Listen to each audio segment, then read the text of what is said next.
अस्सलाम वालेकुम। Last lecture में हमने बायोएनर्जेटिक्स के बारे में पढ़ा, जिसमें हमने फोटोसिंथेसिस के बारे में डिटेल से देखा था। मैकेनिज्म ऑफ फोटोसिंथेसिस में हमने लाइट रिएक्शन और डार्क रिएक्शन को भी स्टडी किया था। आज के लेक्चर में हम स्टडी करेंगे कि जब फोटोसिंथेसिस का प्रोसेस हो रहा होता है तो इसमें क्लोरोफिल और लाइट का क्या रोल है और कौन कौन सी ऐसी लाइट है जिसकी वजह से फोटोसिंथेसिस का रिएक्शन जो होता है वो स्पीड में होता है। फोटोसिंथेटिक पिगमेंट्स क्या हैं, फोटोसिस्टम क्या है, फोटोसिंथेसिस के रिएक्शन में लिमिटिंग फैक्टर्स क्या हैं और कौन कौन से हैं, ये सब कुछ आज के लेक्चर में हम स्टडी करेंगे। हमेशा की तरह बहुत ही आसान अल्फाज में आप लोगों को समझाऊंगी ताकि आप लोगों को आसानी के साथ समझ आ जाए। लेक्चर स्टार्ट करने से पहले आप लोगों से रिक्वेस्ट है कि अगर आप लोग इस चैनल पे न्यू हैं तो पहले इसको सब्सक्राइब कर लें ताकि बहुत ही इन्फॉर्मेटिव वीडियोस का नोटिफिकेशन आपको मिलता रहे। स्टार्ट करते हैं आज का लेक्चर। सबसे पहला टॉपिक हमारे पास है कि फोटोसिंथेसिस में क्लोरोफिल और लाइट का क्या रोल है। अब पूरे टॉपिक में हम इन 3 पॉइंट्स को डिस्कस करेंगे, जैसे सनलाइट एनर्जी है,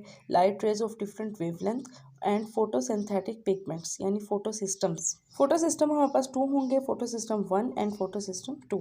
सबसे पहले हम बात करते हैं सनलाइट एनर्जी की, यानी पूरे फोटोसिंथेसिस के रिएक्शन में हमें जो एनर्जी मिल रही है सन से, उसको हमने कैसे यूटिलाइज करना है। हम जानते हैं कि पत्ते जो हैं उनका कलर ग्रीन होता है और वो क्यों होता है, क्योंकि इसमें ग्रीन कलर का सब्सटेंस प्रेजेंट होता है जिसे हम क्लोरोफिल कहते हैं। अब लीफ क्या करेगा कि सिर्फ 1% सनलाइट को एब्जॉर्ब करेगा, यानी इसका मतलब ये हुआ, यानी सिर्फ 1% लाइट से पौधा जो है वो अपनी खुराक तैयार कर रहा है। अब होगा क्या, जब लाइट एब्जॉर्ब होगी तो वो लाइट जो होगी वो केमिकल एनर्जी में कन्वर्ट हो जाएगी, यानी इस केमिकल एनर्जी की वजह से पौधे के तमाम केमिकल रिएक्शन का ये मतलब है जिस तरह से पौधे ने अपनी खुराक तैयार की यानी ग्लूकोज, तो ये क्या हुआ, एक केमिकल रिएक्शन।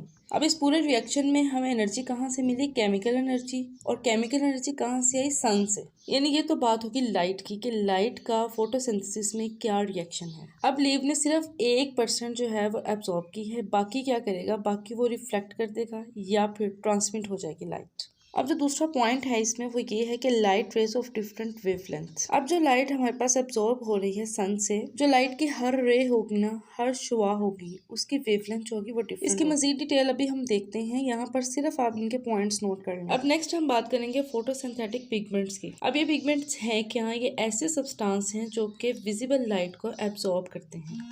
अब विजिबल लाइट है क्या, विजिबल लाइट वो लाइट होगी जो हमें नजर आती है। विजिबल का मतलब नजर आना। अब इसकी आसान सी एग्जांपल मैं आपको रेनबो की दूंगी। अब बारिश के बाद आसमान के ऊपर एक हमें पट्टी नजर आती है जो कि 7 कलर्स की होती है, हम उसको रेनबो कहते हैं। अब उसमें 7 कलर होते हैं। कलर आप कैसे याद कर सकते हैं, जिस तरह एक वर्ड होता है विब ग्वायर। अब ये देखिए, वी से वायलेट, आई से इंडिगो, बी से ब्लू, जी से ग्रीन, वाई से येलो, और से orange and R for red. तो एक वर्ड अगर हम याद कर लेना तो हमें 7 के 7 कलर्स जो है वो याद रहते हैं। अब जो लास्ट में हमने पॉइंट देखा था ना कि हर लाइट की डिफरेंट वेवलेंथ है। अब यहाँ देखिए 7 कलर हैं और 7 कलर की डिफरेंट वेवलेंथ होगी। अब जो पिगमेंट है जिसे हम फोटोसिंथेटिक पिगमेंट्स बोल रहे हैं, उसने इन लाइट को यानी विजिबल लाइट को एब्जॉर्ब करना है। अब क्योंकि इनकी वेवलेंथ डिफरेंट है, इसीलिए फोटोसिंथेटिक पिगमेंट हर लाइट को डिफरेंट तरीके से एब्जॉर्ब करेगा। ये भी लास्ट में जो हमने पॉइंट देखा था ये क्लियर हो गया यहाँ पे। अब हम देखते हैं फोटो सिस्टम क्या है। अब ये जो फोटोसिंथेटिक पिगमेंट्स है ना, ये जब क्लस्टर बना देंगे, जमा हो जाएंगे एक जगह पर, तो एक सिस्टम बनाएंगे जिसे हम फोटो सिस्टम बोलेंगे। अब यहाँ पर एक और बहुत इंपॉर्टेंट बात, जब लास्ट लेक्चर में हमने क्लोरोप्लास्ट की डायग्राम ड्रा की थी तब भी मैंने आपको एक पॉइंट बताया था कि क्लोरोप्लास्ट के 2 पार्ट्स होते हैं, एक थैलेकोइड मेम्ब्रेन और एक स्ट्रोमा। जितने भी लाइट रिएक्शन हमारे पास होंगे वो सारे के सारे थैलेकोइड मेम्ब्रेन के ऊपर होंगे और जितने डार्क रिएक्शन होंगे वो स्ट्रोमा में होंगे। मजीद डिटेल और डायग्राम आप इसकी उस लेक्चर में देख सकते हैं। अब यहाँ पर बताने का ये मकसद था, ये जो फोटो सिस्टम है, ये पूरा रिएक्शन है,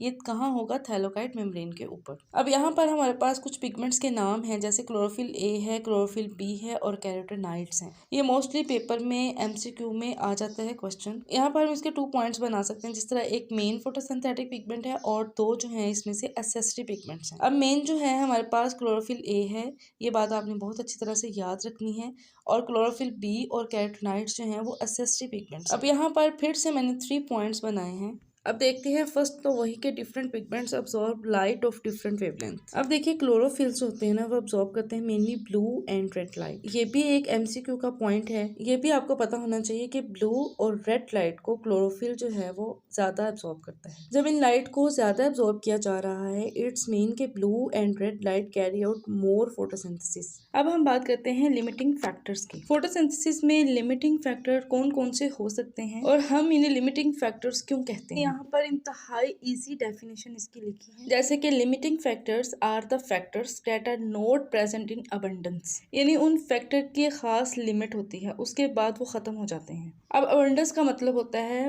बहुत ज्यादा मिकदार में होना। तो ये लिमिटिंग फैक्टर जो है वो ज्यादा मिकदार में नहीं प्रेजेंट होते, इनकी एक लिमिटिंग सी क्वांटिटी होती है, इसीलिए इसको लिमिटिंग फैक्टर्स बोलते हैं। अब अगर हम देखें कि फोटोसिंथेसिस में लिमिटिंग फैक्टर्स कौन कौन से हो सकते हैं, जैसे कि लाइट इंटेंसिटी है। लाइट इंटेंसिटी का मतलब होता है लाइट की शिद्दत। अब यहाँ पर आपको समझाने के लिए अगर हम सनलाइट को लें, अब देखिए पूरे 24 घंटे में तो सूरज मौजूद नहीं होता ना, और जो रोशनी की शिद्दत है वो भी पूरा दिन सेम नहीं रहती। अब जिस तरह ख्याल किया जाता है कि 12-1 बजे दिन के सूरज की जो रोशनी है वो बहुत तेज होती है। जिस तरह अगर गर्मियों की बात की जाए तो हम कहते हैं कि 12 और 1 बजे दिन के सूरज की तपश जो है वो बहुत ज्यादा होती है, यानी बहुत ज्यादा गर्मी होती है। अब उसके बाद आहिस्ता आहिस्ता वो तपश जो है वो गर्मी जो है वो कम होना शुरू हो जाती है, और मगरिब के बाद जब सूरज गायब तो रोशनी भी गायब। तो यहाँ पर लाइट की लिमिट आ गई ना, कि लाइट जो है वो हर टाइम अवेलेबल नहीं होती। मुझे उम्मीद है कि सूरज की रोशनी वाली एग्जाम्पल से आपको लिमिटिंग फैक्टर की समझ आ गई होगी। अब और देखें, टेम्परेचर है, कंसंट्रेशन ऑफ कार्बन डाइऑक्साइड है, अवेलेबिलिटी ऑफ वाटर है। अब यहाँ पर हम 3 का देखेंगे, light intensity, temperature and carbon dioxide. ये जो तीनों फैक्टर्स है ना, अगर ये ज्यादा होंगे तो रेट ऑफ फोटोसिंथेसिस भी ज्यादा होगा। एक जनरल सी बात है, अगर लाइट इंटेंसिटी ज्यादा होगी तो फोटोसिंथेसिस का रिएक्शन भी ज्यादा होगा, अगर कम होगी तो फोटोसिंथेसिस रेट ऑफ फोटोसिंथेसिस कम होगा।